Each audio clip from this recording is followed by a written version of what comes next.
This is an opportunity that we can't pass up.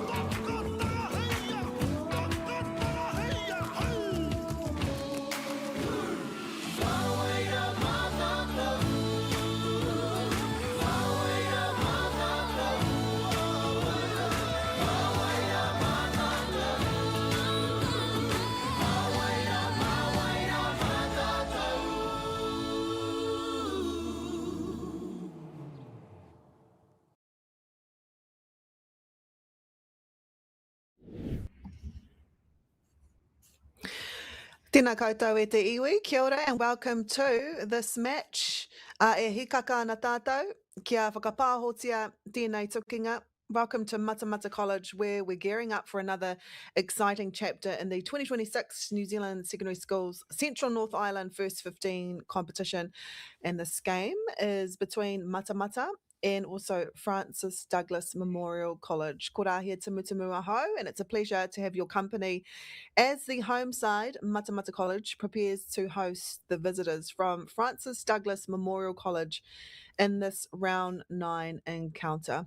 Ana kia te tiro ake tātou ki ngā rārangi ingoa I tēnei wā, Francis Douglas Memorial College, Deegan Allenberg, Liam Willis, Oliver Whitley, Oliver Crawford, Jack Wars, Koia Hoki ko te kāpene, Thomas Bell, Gordy Whiting, Leteru Isaiah, Luca Thompson, Jack Lawn, Matthew Goonan, PJ Whanganui, Hilali Carter, Flynn Scott, and Tim Corrigan.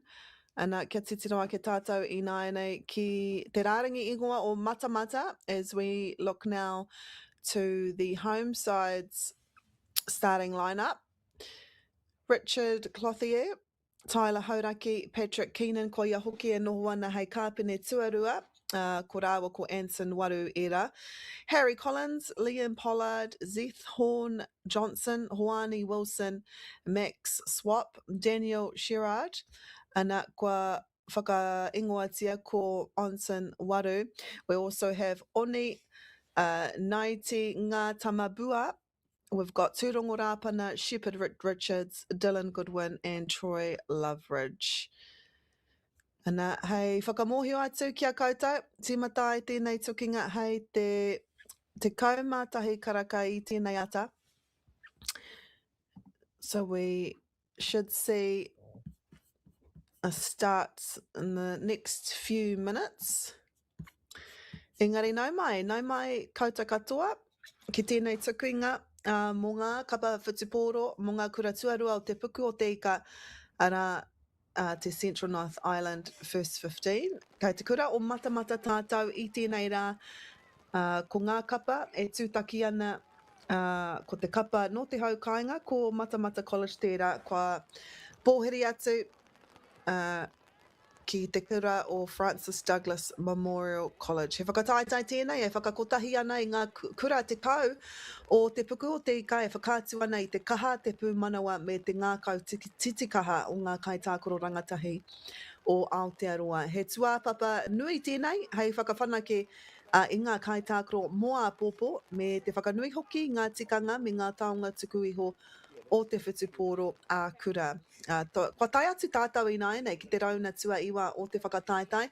Nō reira, he tukinga whakahirahira tēnei ma ngā tīma e rua, ka whakapau kaha te ngā kapa e rua nei ki te whai piro, kia whai mana hoki, ki te whakātu hoki I tā rātou kaha I tēnei o ngā whakataitai. Nō reira, hakua te taha o te papatākoro, nau mai, koutou katoa e mātaki mai ana I tēnei ata. Big mihi also to MāORI Plus, Whakata MāORI Plus, ko rātou. They are obviously the waka that shows all of our secondary school teams in it, every single sport you can think of, kua whai wāhi atu a Whakata Māori. And also, you'll be able to see at the bottom there, mai kore ake rātou, if it wasn't for our sponsors as well, Bailey's, Caltex, Nativa, Apollo Projects, and also Anchor. E rere ana ngā mihi kia koutou katoa. Thank you so much for your sponsorship and for allowing us to be able to bring to you live coverage of our matches. You'll also be able to see not only the Central North Island competition, we've also got the Super 8 as well. So if you do have friends, if you have nieces, nephews, mokopuna, you'll be able to go to the Whakaata Māori YouTube channel, Māori Plus. There you will be able to see all of the lives streaming to you free of charge as well because of our sponsors, Nō reira e mihi ana kia koutou katoa. Also, just to let you know, the winter tournament is coming up within the next few weeks. So many sports will be showcased as well right here on Māori Plus.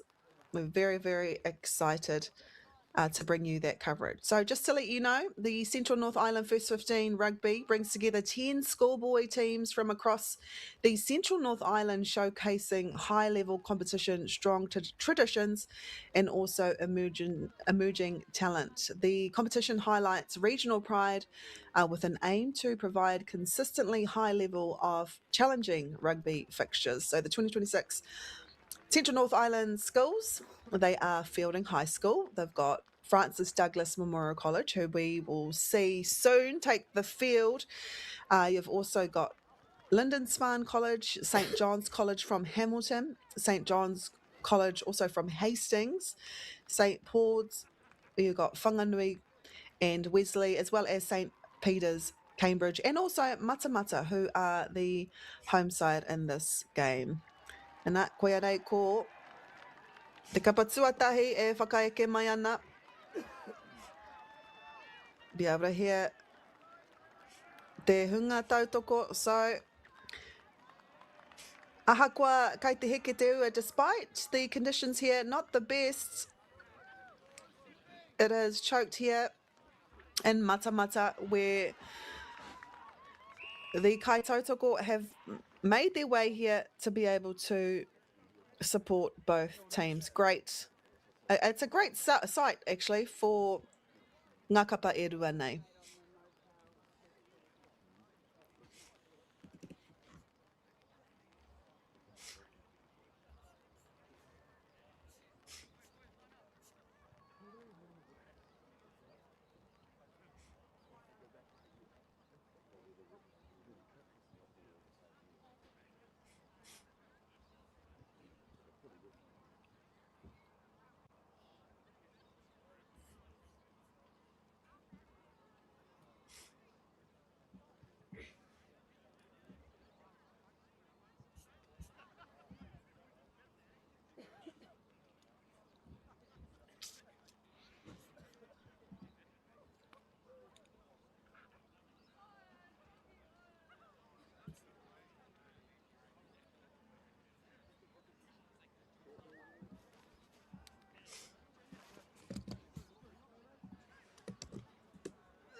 No reira e hika mā koe a rā ko ngā haka e rua o ngā kapa e rua nei.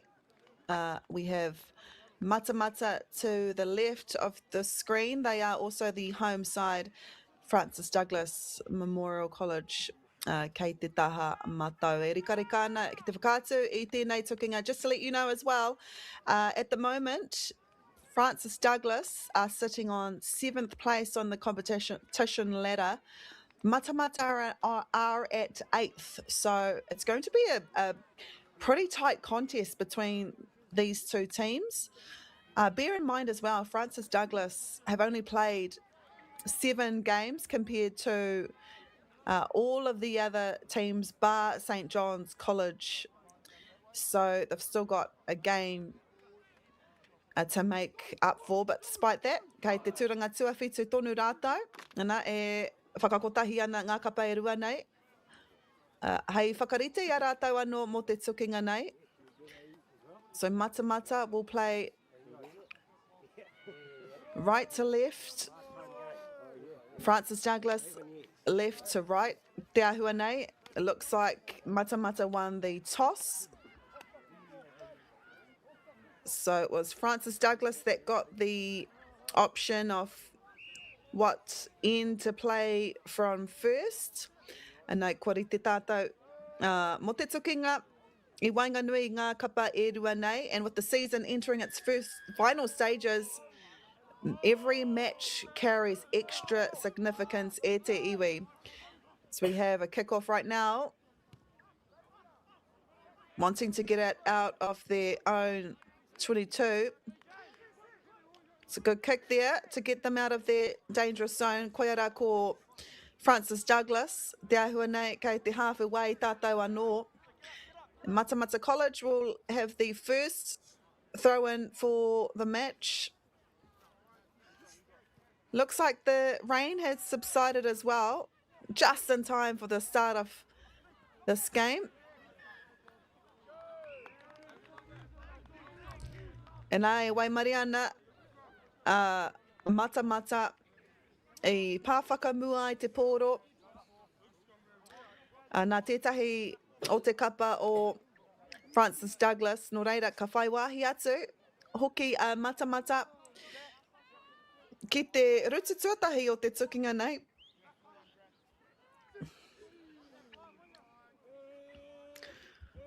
First throw in here. Nā te kaitākaro no Matamata. Arā ko Daniel Sherrard. Great defence here from Francis Douglas. I Matamata e kōkiri ana e anga whakamua ana.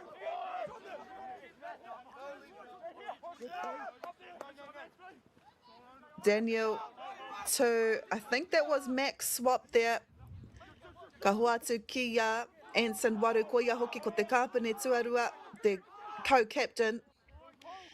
And they continue to swing it out to the right-hand side. Good tackle there.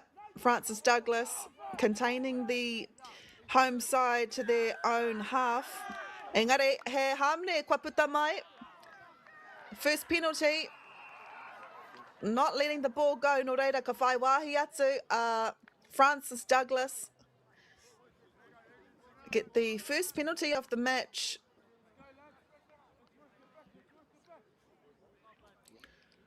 We've seen everything in the first 2.5 minutes of this match between 7th place Francis Douglas and 8th Matamata College.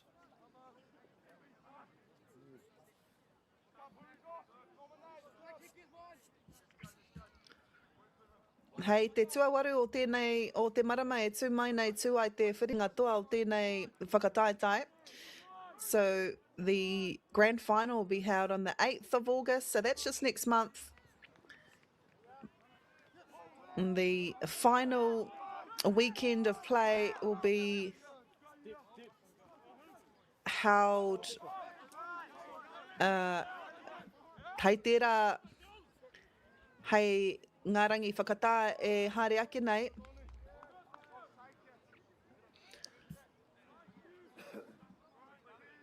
So we are 2 weeks away from the final e te whānau.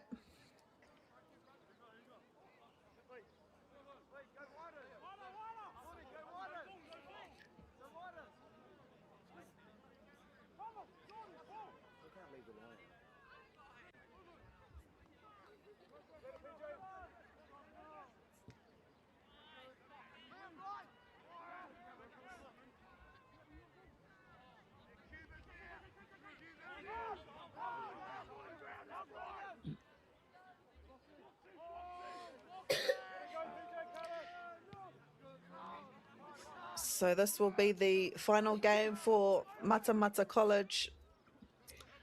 The final game in the scheduled season. And as I mentioned, Francis Douglas, well, they will make up for the game that they haven't played yet against St John's Hastings. That will also be held on their home turf.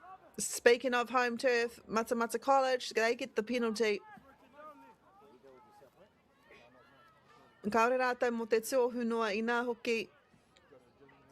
Koe nei pia ko te tukinga whakamutunga te kapa nei kei te hau kāinga o tira mo tēnei tau. Nā kaore kore pirangi ana rātou kia mutu i tēnei tau tākoro e runga i tētahi wikitōriatanga.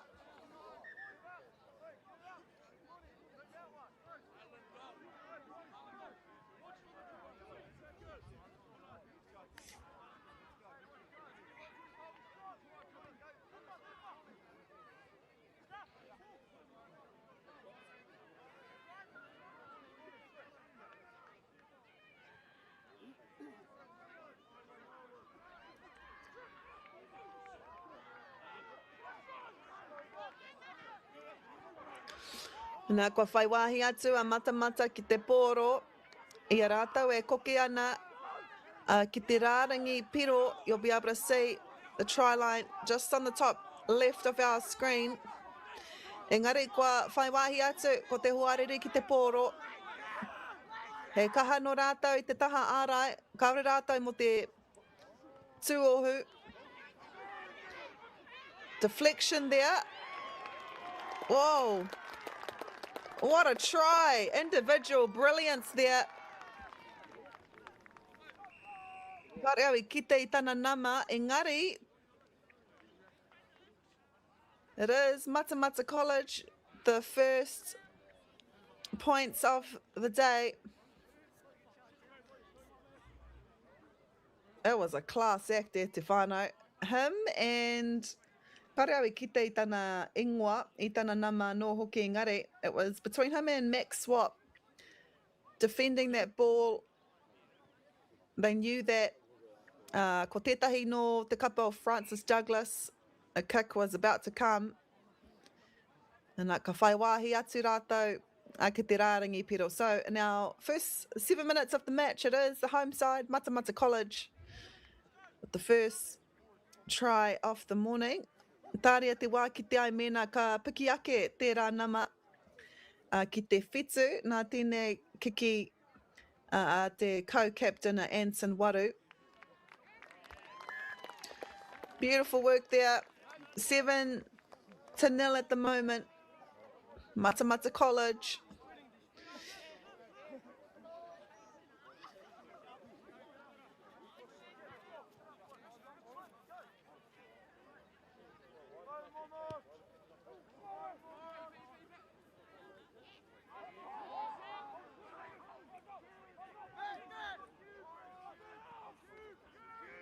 Kaore kore, pirangi ana rātou kia puta I tā rātou haurua.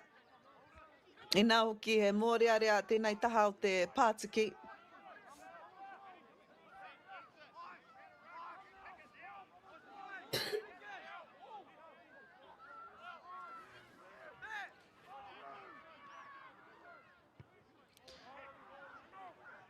Plenty of time there to get it out of his 22. What a kick too. Beautiful kick there. Troy Loveridge He had all the time in the world and he angled that perfectly. I nā hoki kei te haurua te rātou o te taha o te hau o te hoariri. Francis Douglas.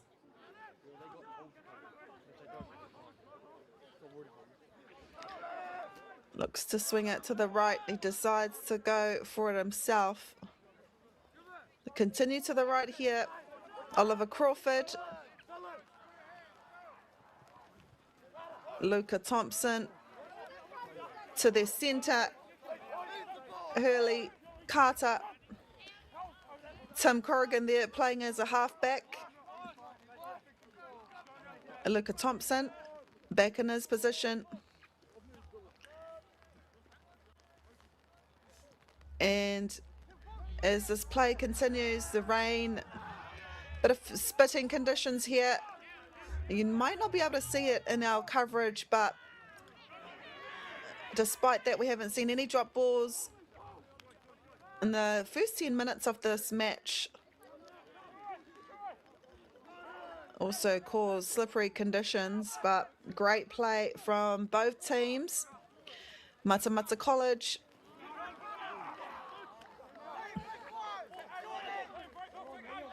standing flat there, didn't want to pass it.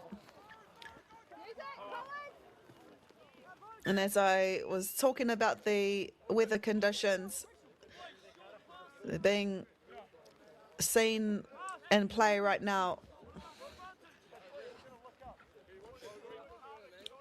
So it is Francis Douglas. They will get the scrum as referee was playing advantage because of the first knock-on from Matamata College.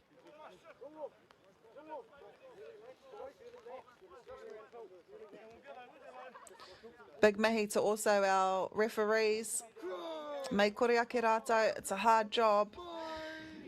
So big mihi to all of our referees, our touchies,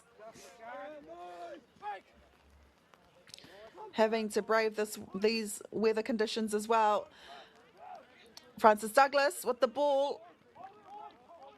Out to Flynn Scott. What a run here, Flynn Scott. Wow, huge play, exactly at the right time as well. He was very confident, he saw the gap and he committed. Just like that.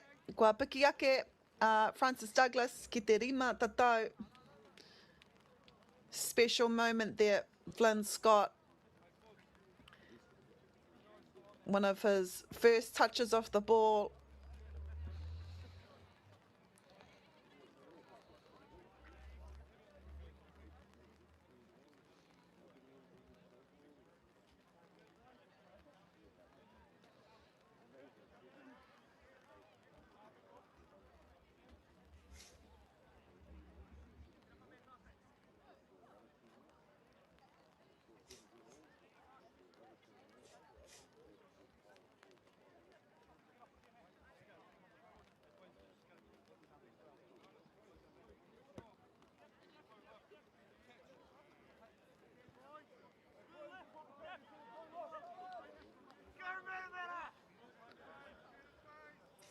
Reira ko ngā tatauranga I tēnei wā e whetū tatau ki tā Francis Douglas.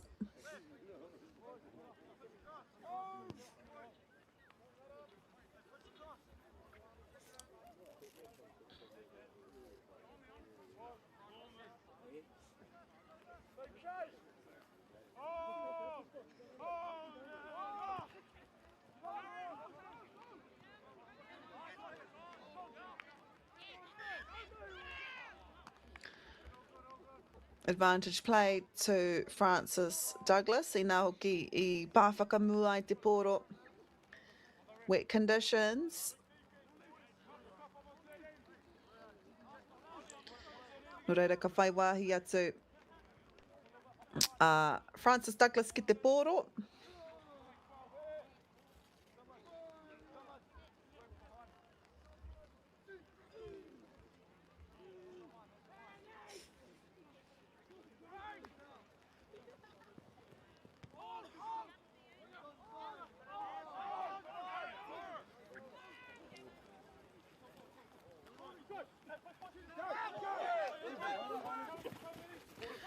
Nei ko Matamata College.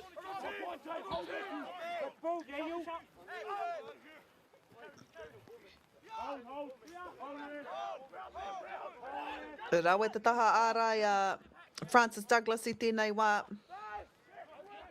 Troy Loveridge. Trying to clear it, engari ka whai wāhi atu Flynn Scott ki te pōro. Wātu ki Kara. Ball still in play as well. I pōheheo, I puta te pōro ki wahora.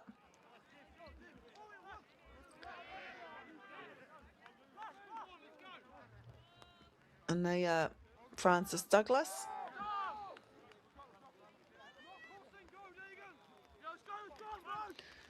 Swinging it out wide. That was Geordie Whiting. Whiting rānei. Rawe te taha ārai Matamata College I nā hoki kua kare anō kia whakawhiti Francis Douglas I taua āputa.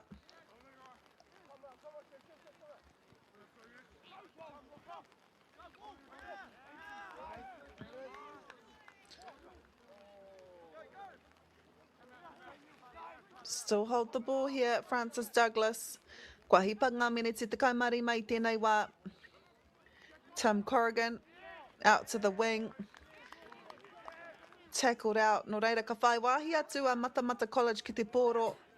Great defence here. The rain settling in now. What started as a little bit of white. I nāianei kai te tino heke te ua I tēnei wā.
Oh my gosh. All good, all good. I'll just wait here until I get sorted out.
Apologies for this disruption e te whānau.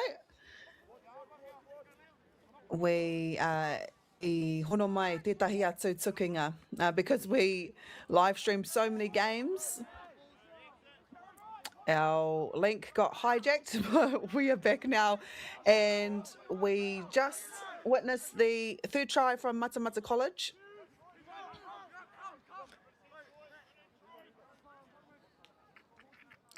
Nā e tatari ana tātou kia whai wāhi atu te whana turuki.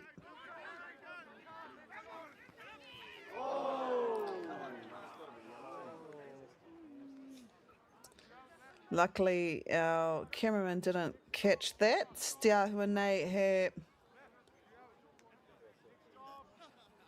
rautu mō rea tērā, engari ko whai wāhi atu Francis Douglas ki te pōro. Ko rātou e whai ana mangata tauranga e iwa.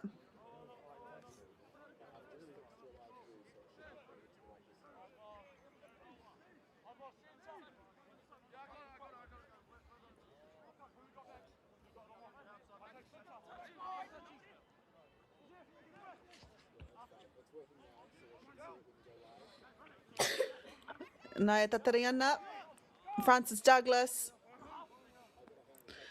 carrying the ball strong. Koia nei hoki ko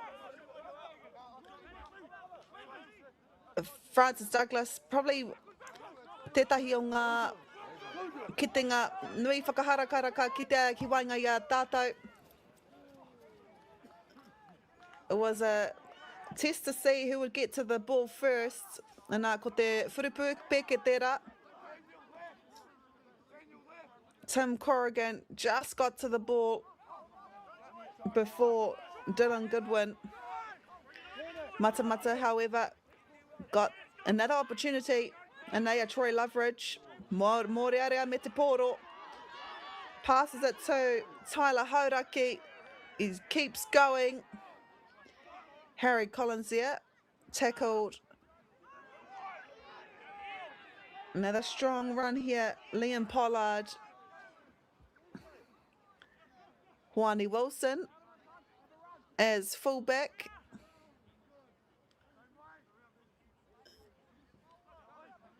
Pick and go. And it's working. They're metres away from scoring their fourth. Quick ball from the breakdown, allowing them to attack before the defence can reset.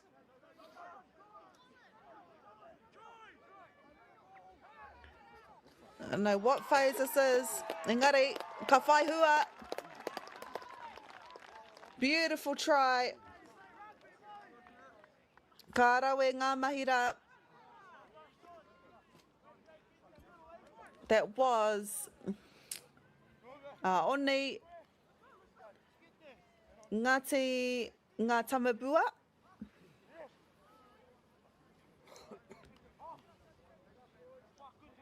Nai te ngā Tamabua. Kua whaihua. Tēnei piro tuawha a te kapa o Matamata.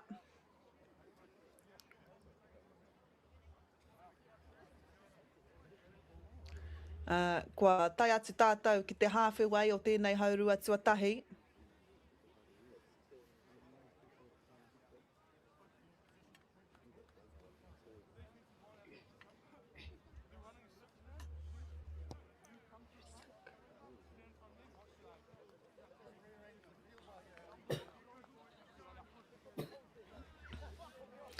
No reira, kua tai atu te kapa no te haukainga, te kaumai i watatau ki tā Douglas e rima i tēnei wā. Ahakoa ngā tatauranga e mea ana kai muara wātu a Matamata i tēnei wā.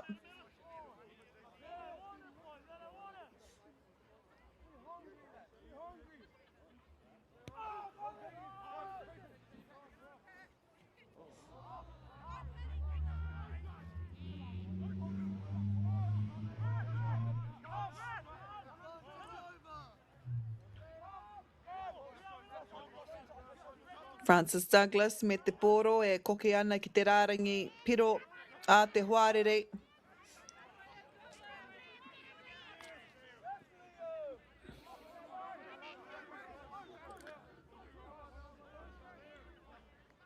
Francis Douglas, kua hoki whakamuri, engari kai te koke whakamua tonu rātau. Luteru Isaiah me te poro, ka hoatu ki a Thomas Bell. I reira te whakaro engari e mea ana te kaiwa wao e tō mua rawa. Another penalty here for Francis Douglas.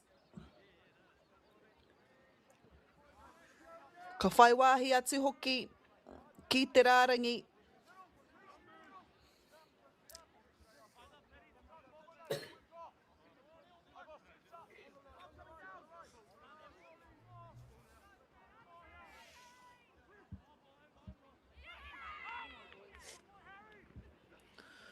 I pā whakamua ai no reira ka whai wāhi atu tonu a Francis Douglas ki te pōro.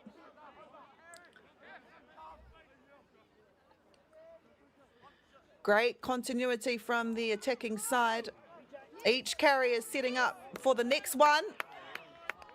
Oh, and he deserves that try. Ka rawe, PJ, Whanganui.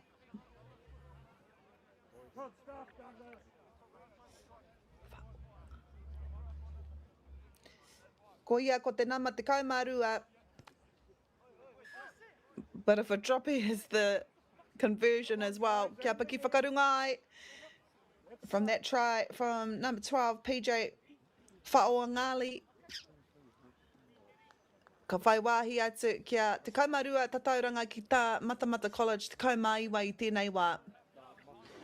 Te kauma whā meneti e toiana i tēnei hau rua tuatahi.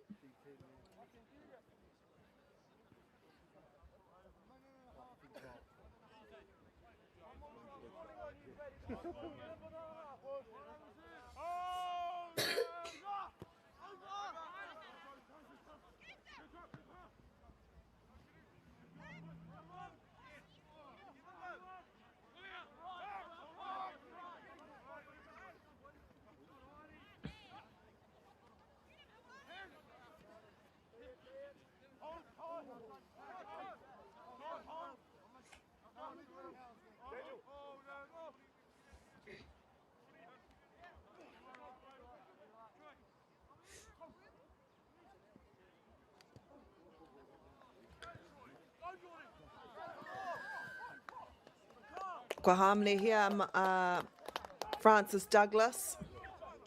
I mua tētahi o ngā kaioma i te kai kiki no reira ka whai wāhi atu a Matamata College. Ki tētahi hāmene. Te kaumarua meneti e toi ana i tēnei hau whātuatahi, i tēnei hau rua tuatahi. Ka whai wāhi atu ki tēnei taha o te Pātiki. Karea no tātou kia kite i tētahi wāhanga tākoro i tēnei taha o te Pātiki. Prime position here. Taken by Francis Douglas. Trying to get it out. Engari ka hoki atu ki taua wāhanga tonu o te Pātiki. So it's another opportunity here for Matamata College. Practically the place I whai wāhi atu rātau ki te rārangi kuru. Want to make something of this. Great take here. See a bit of a rolling more, Carl. Ka hano te taha ārai Francis Douglas. Kei reira te pōro i ai ki te kaiwa wao. He was on his feet. He was able to not only remain on his feet, but also steal the ball. Great play there, Francis Douglas. I need to say his name, Oliver Wheatley. What a play. Nō reira ka whai wāhi atu tātou ki te haurua. Half time we have Matamata College leading 19 points to 12 in front of a very supportive home side. Kia Ke tahuri ake tātou I nainei ki te wehenga rua. We'll be back with the second half here at Matamata College. Kia au tonu mai.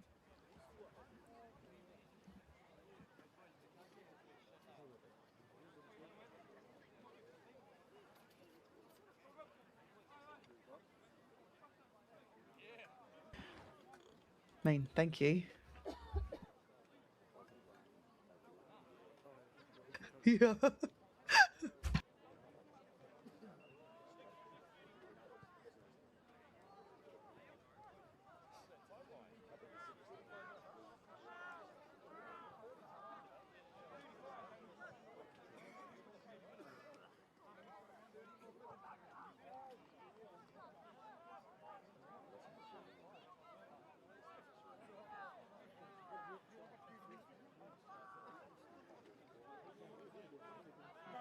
E whakapono ana koe ki te makutu. Whakangaro atu. I'm pregnant. Kare au te marama, kai hea te machungama. Season 7, Part 2. Ki Māori Plus me whakaata Māori. The best kind of people I want to interview are the ones that have got something really significant to say. The new season of award-winning current affairs. It's really about having a conversation and listening. Te ao with Moana. Ki Māori Plus me whakaata Māori. I've been waiting for the right time. I'm just fine, and I'm finding the greener grass a little song. It is yours, it is mine. We love seeing sport in young people's lives. We know it plays a huge impact in what they can do and the opportunities that they have. And funding is a real challenge. We know that a lot of schools face that ongoing, and the reality is if you go to a lower decile school in New Zealand, you are less likely to be able to afford to participate in sport. Obviously, having come through it myself with kids and being one of those kids myself who played sport, I know how much it defined who I was. When I was 12 years old, I made a rep team in soccer. And the guy, the manager stood up and said, right, the fundraise, the tracksuits are only $20. And my mum looked at me and she started crying and she said, I can't afford it. And now being able to take that and go, I can't fix it all, but we can help and try and give to those people who are going through tough times. It's a real privilege, but you know, for us, we want to see others get involved in this. This is not a selfish thing for Apollo. This is about how can we get the bigger community, the bigger, whether it's construction or other businesses, to get involved in this. Look, there's so much need in the schools, and it goes beyond just sport. There's arts, there's culture, there's a lot of things that kids miss out on. And so to have businesses step up and want to be involved and to help is a game changer for schools. It really is. They're so grateful for it, they're so appreciative of it, and they do amazing things with it. So every dollar has a huge impact on helping these schools. It's why we get out of bed now. We now have staff who've joined us who say that's the reason why they joined Apollo. Because they know that when they come to it, they contribute to something that's just greater than our business. We worked out a little while ago that being part of the community was a part of who we were. And we sort of call it now, our sort of purpose is building communities. And that's just not the physical build. It's actually been able to help and contribute to the communities we operate in. And you know, when we now pitch to our clients for projects, it's the very first thing we talk about. It's not the last thing, it's the first thing, because clients want that, you know, whether they're a council, whether they're a corporate, it's part of where they want to go. And when we can show them what their building is doing away from just the physical structure, they're having an impact on the communities. It's very, very powerful.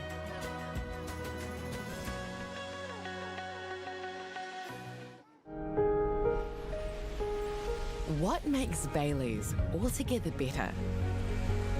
It's the energy we bring to every home, every commercial property, every investment, every development, and every farm. Because when the energy is right, you can feel it. Bailey's, altogether better. Sport is about more than just a game. It's about going from teammates to best mates. It's the high fives and helping hands. That's why Caltex is proud to help fuel school sports. The forest should never have been taken off this steep hill country that's eroding, and it makes absolute sense to afforest those hills. What we're doing here is using the exotics to help that process get established. We're looking at a managed transition process where those pines are progressively thinned as the native understory establishes. We're trying to do several things here. Soak up carbon, establish native forest, and we're trying to improve biodiversity. You're achieving an awful lot with one program of activity. That is tough. Kei aku nui, kei aku rahi, anei rā, a haka feels. Else just make sure that everyone knows who we are. Te whāinga matua, kia rangatira te tū, kia Whanganui te tū. No mai hoki mai e te whānau. Welcome back to the second half between Matamata and Francis Douglas. Ka whai wāhi atu a Francis Douglas.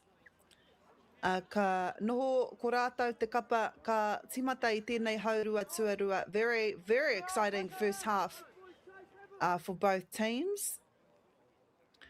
Engari, tēnei wā ko te kapa haukainga, ko te haukainga tēnei e arahi ana i tēnei tukinga 19 points to 12. I tā rātou tukinga tua a whakamutunga o tēnei whakataitai mō te tau 2020. Hei ngā rangi e heke mai nei ko te tukinga whakamutunga Francis Douglas in the final round of play. But it is Francis Douglas. They are at at 7th on the competition ladder. Matamata on 8th. Engari, it is Matamata College leading 19 points to 12. Nā kua whai wāhi atu, ko tētahi no te kapa no te haukainga. Conditions here, not the best. Despite the rain and the wet surfaces, aroha mai, e harai te mea kua kitea e tātou ngā hapa nui. So despite the slippery conditions, it's been a really good game. I haven't seen that many hapa mistakes, as we usually do when it gets a little bit wet. Engari, e mihi ana kia koutou katoa. Also, big acknowledgement to Whakata Māori, MāORI Plus, and all of our sponsors, Nativa, Apollo Projects, Bailey's, ko rātou, and Anchor, ko rātou, ngā huruhuru o tēnei manu, e rere ai te manu o Whakata Māori, e whakapāho atu, i nei tukinga katoa. It is Francis Douglas with the ball. Nā kua whai wāhi atu, ko etahi o ngā kaitākuro no te pai hihiri. A few impact players.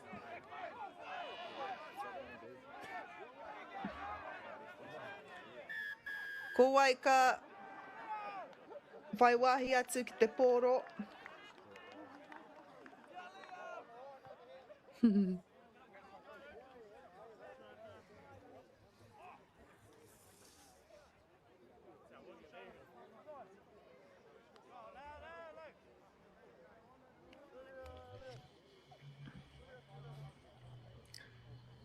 Engari, e rika ana, kia kite ai ko wai ka whai hua. Whai muri ngā miniti 35 o tēnei haurua tuarua.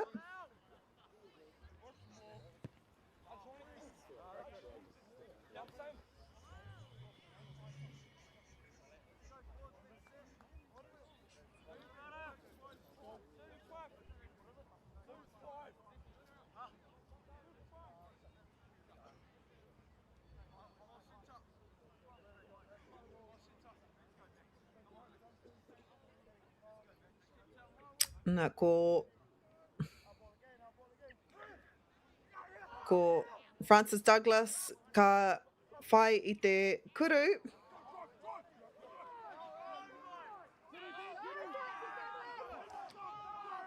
Rolling maul here, nā te kapa o Singapore or Francis Douglas.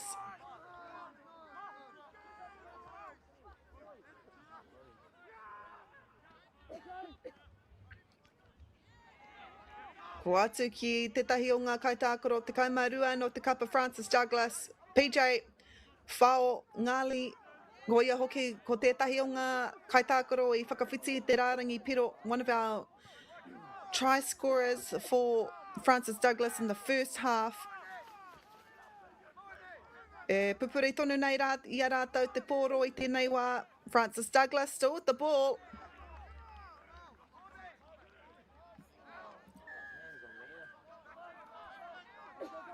Ka whakawhiwhia hoki kia rātou tētahi hāmene. So building really nicely there. Few phases under their belt, showing plenty of patience with the ball in hand.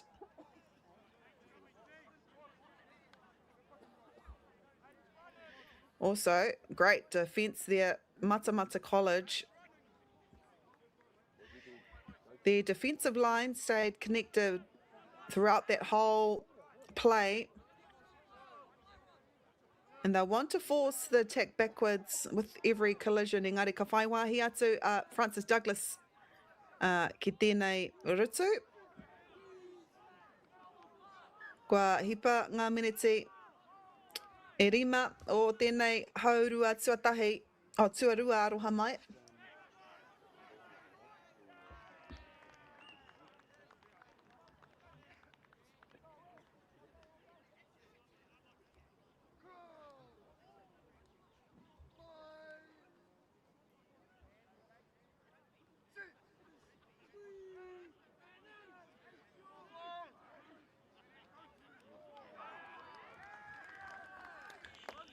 Kia whakawhiti I te rāringi piro I tēnei wā.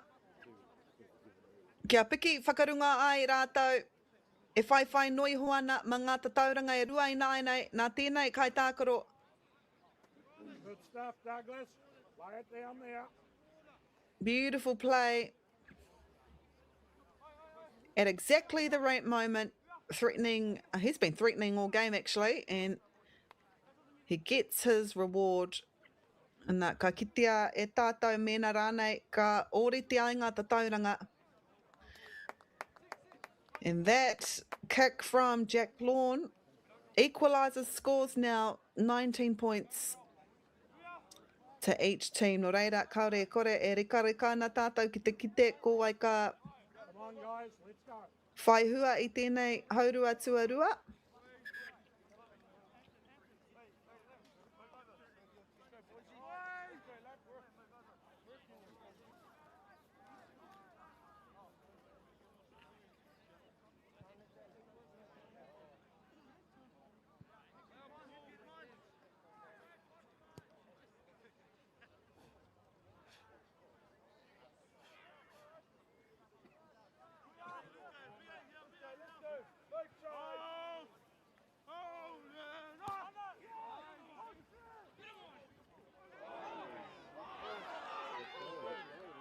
Nei ko Matamata College.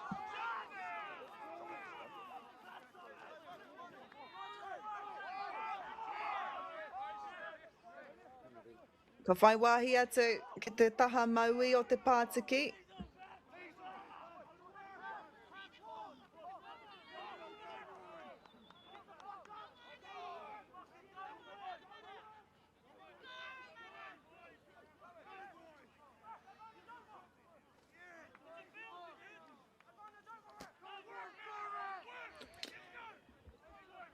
Ref playing advantage here.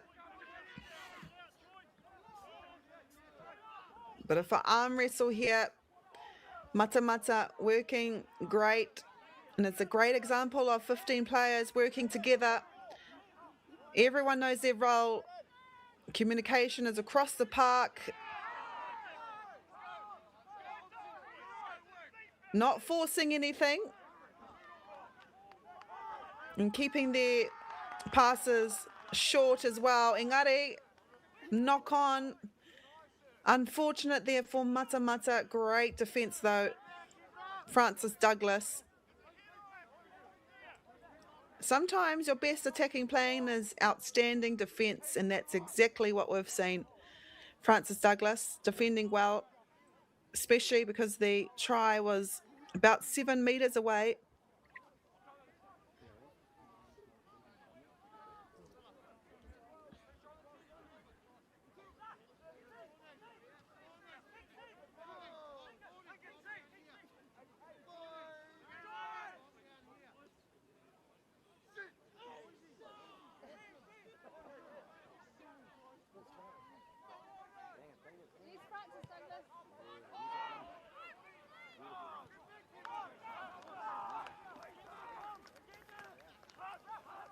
Letting it bounce as well. What a kick. Francis Douglas will be a Matamata throw-in, but they got out of jail. Great under pressure as well.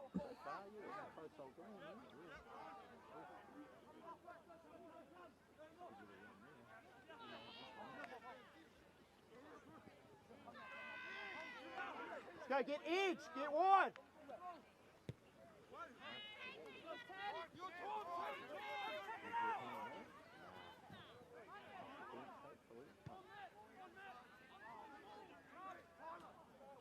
Nice, good work. Kia whai wahi atu ki te pōro.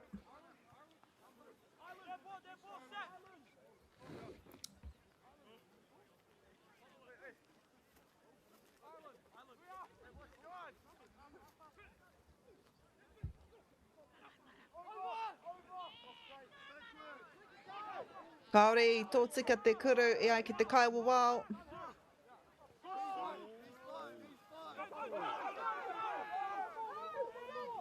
Engari, anei, Francis Douglas.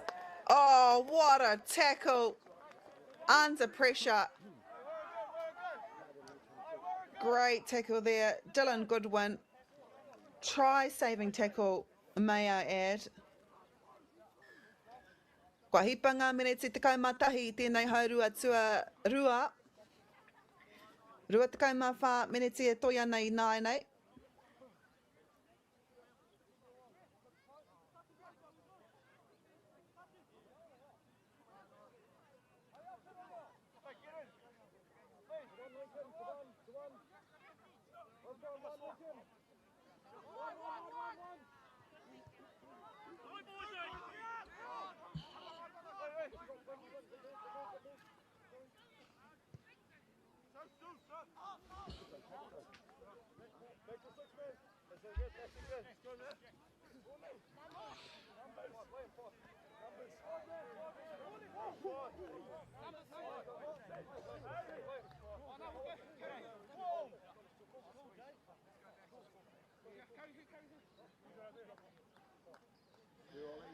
Ia tātou e tatari ana ki te whiu.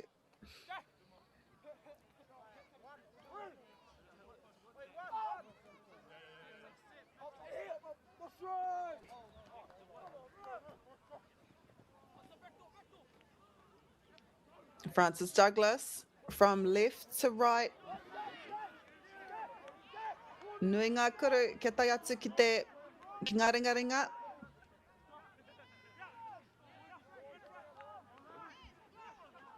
E pupuri tonu nei ki te pōro i tēnei wā.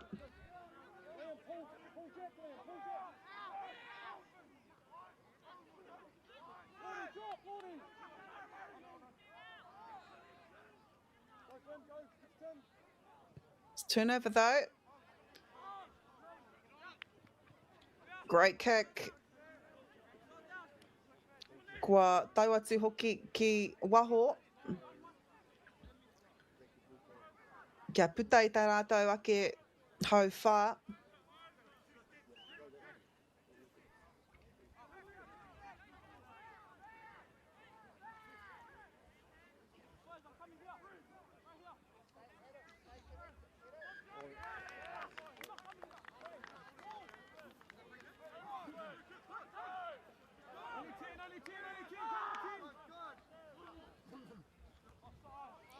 Nei a Matamata e koke tonu ana ki te kia puta i tā rātou hau rua tuatahi.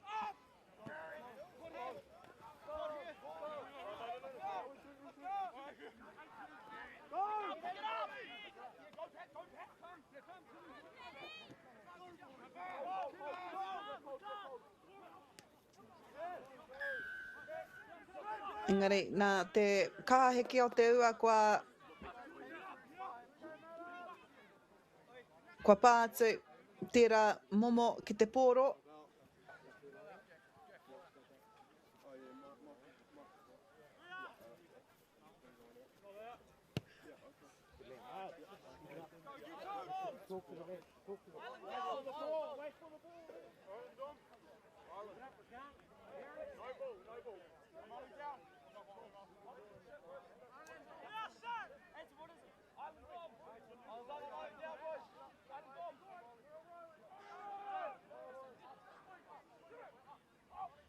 Matamata College with the throw-in. Kai te noho tonu tātou, te kaimā I wata tauranga ki tā ia kapa. What a run. Powerful run there. We'll see a few pick and goes because you can smell the line. That's how close it is. Engari te tiro ki te taha ārai, e kaha no te kapa o Francis Douglas ki te ārai I tā rātou rārangi.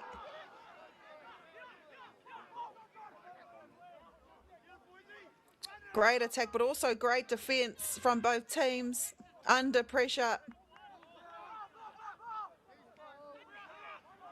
They continue to spin it to the right. Matamata College on Sandwaru, that is, I think that was Patrick Keenan. So from one co-captain to the other, Liam Pollard. Brooklyn Milne is our halfback here for Matamata, gone backwards. Troy Lethbridge, oh wow. What a try.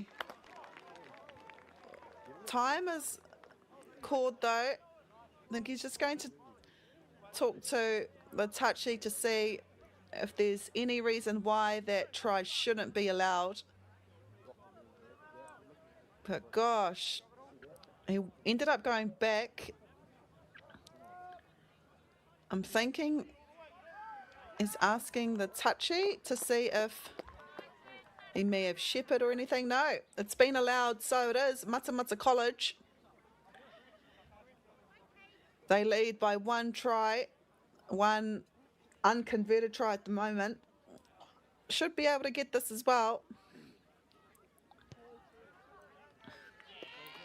Piece of cake for Anson Waru. So it is Matamata College. And you'll be able to see just when our camera swings, the amount of people that have come here to support their home side. We love seeing that.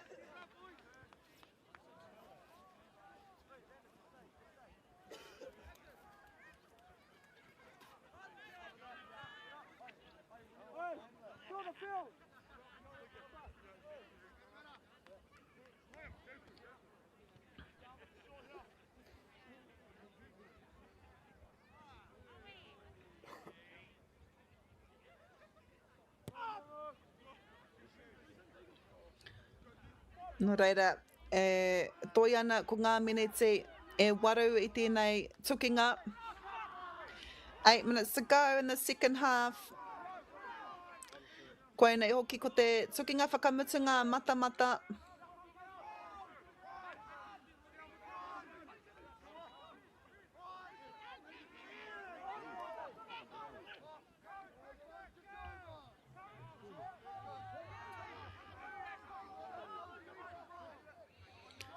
And just like that, kua hoki mai Francis Douglas ki te aru I te rārangi piro a Matamata. Kāore hoki rātou mō te tū hunua.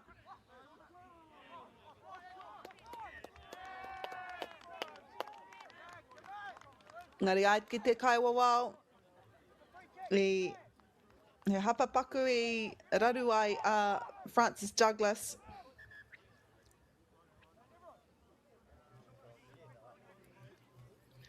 Ka hau mai koe tahi o ngā kaitākoro no te paihihiri.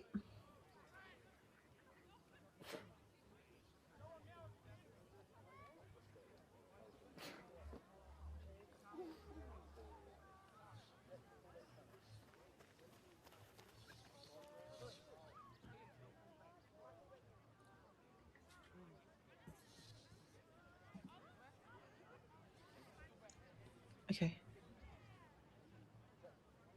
Okay.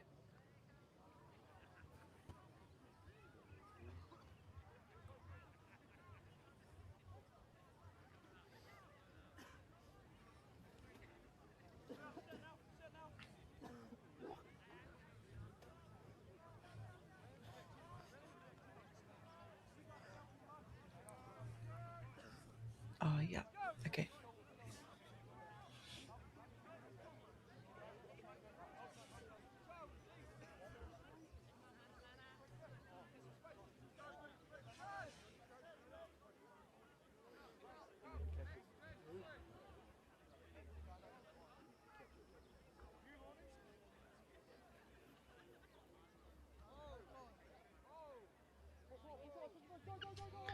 Matamata College look to get out of their own half. Ana e pātata na tātou ki te wehenga o te Pātiki I tēnei wā.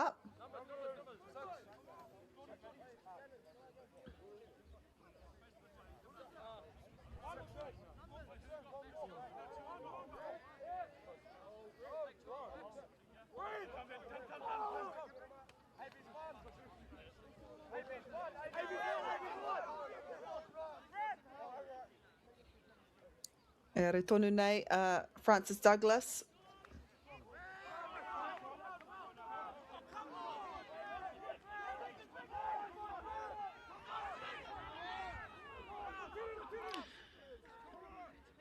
Francis Douglas still with the ball. Penalty here for Francis Douglas. So they'll get another opportunity. It's tirana ia, mena rānei me ritu, me puta rānei te rārangi kia whaiwahi atu ko tētahi kuru rārangi.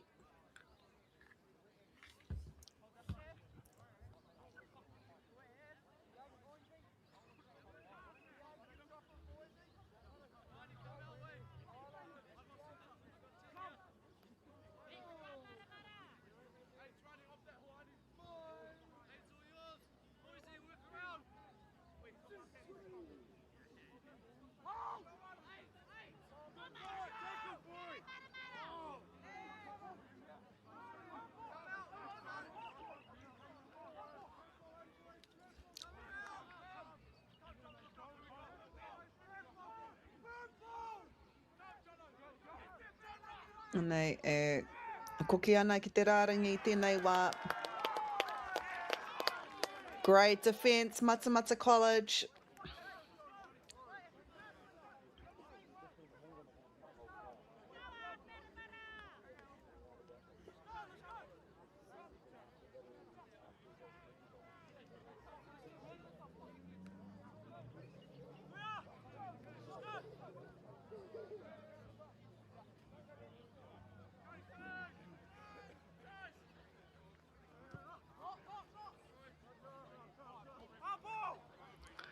Ke whai wāhi ki te kia kuru, te kuru no te taha nei.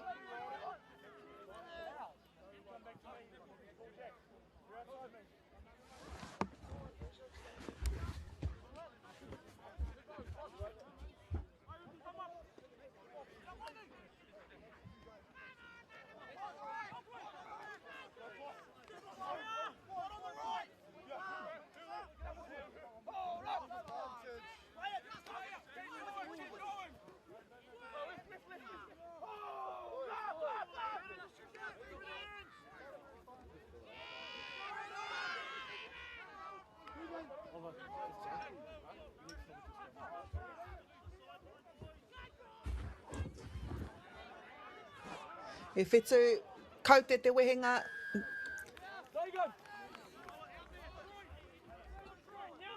Ana, e whitikina na tātou e tamanui te rā ina nei. We've had all sorts of weather here today. This weather, though, is appreciated and welcomed. Way better than the wet conditions we had at the start. Ngā ko Matamata College tērā ka whai wāhi atu ki te pōro. defending their line as best as they can.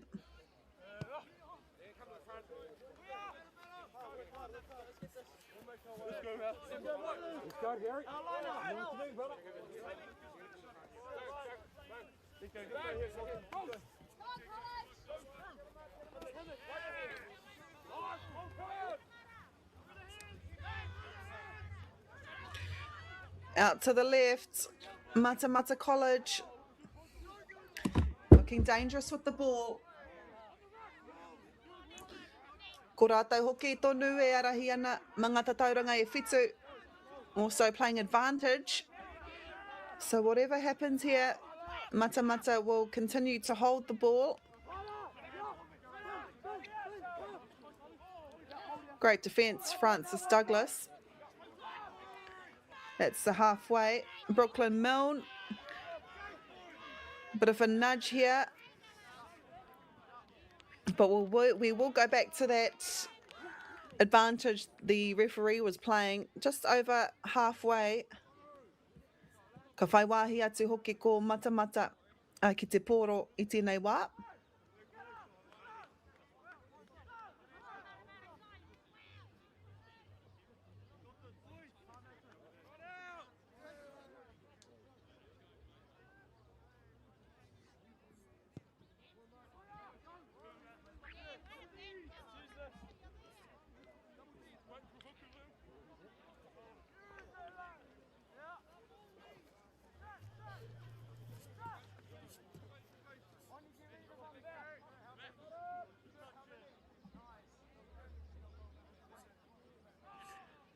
Matamata me te pōro I tēnei wā.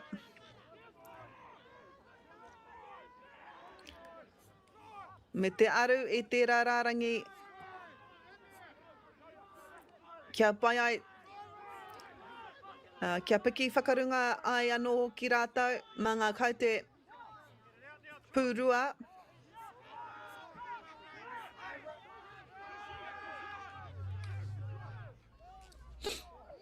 Engari, kua whai wāhi atu a Francis Douglas ki te pōro.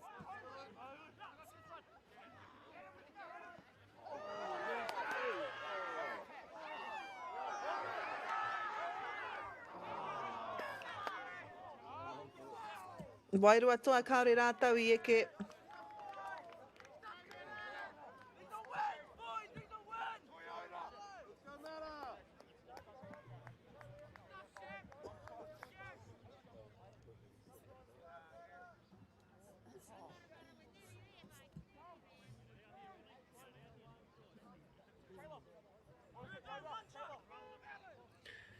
Ka whai wāhi tonu ki te rārangi.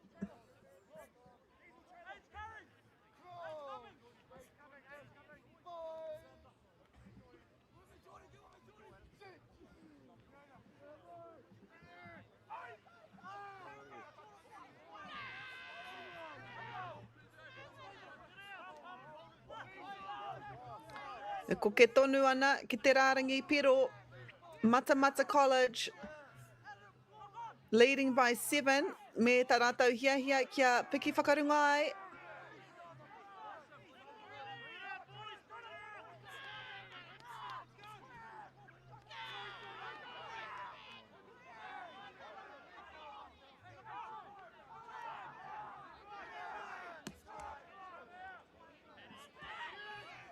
Kei reira tonu e tatari ana e anga ana. Working patiently. Great defence though. Francis Douglas doing everything they can to defend their line. But here comes Matamata College. Oh, wow. Matamata College playing for everyone, each player contributing, whether it was carrying, cleaning out or making tackles. Engari, ko tērā kai tākaro, te pai hau mataura, Dylan Goodwin. Ai rānei kau rānei I eke tērā tatauranga rātou. 14.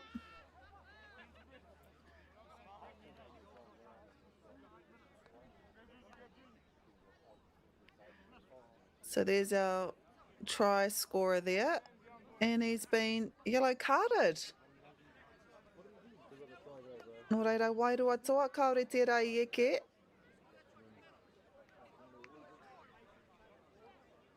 Te ahua nei, he hapa I puta mai, whai muri I tana whakawhiti I te rārangi piro.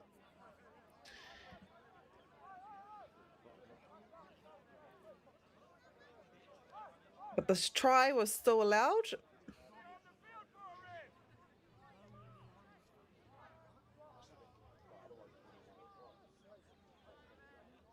I think the try was still allowed. Yep, it was still allowed. And we'll soon see if... No, not reira. It is a 12-point ball game now at Te Whānau. Matamata College I arahi ana 32 matahi tatauranga ki tā Francis Douglas, te kauma iwa.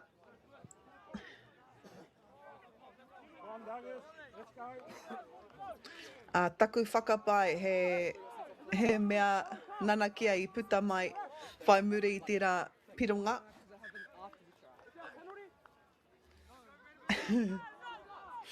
So something must have happened after the try at Te Whānau, but I didn't see. The main thing is, Matamata College 31, Francis Douglas 19. We've also seen Francis Douglas. They've been able to score from nothing. So despite them being down by 12 points now, don't count them out just yet. We have just under 5 minutes to go in this game.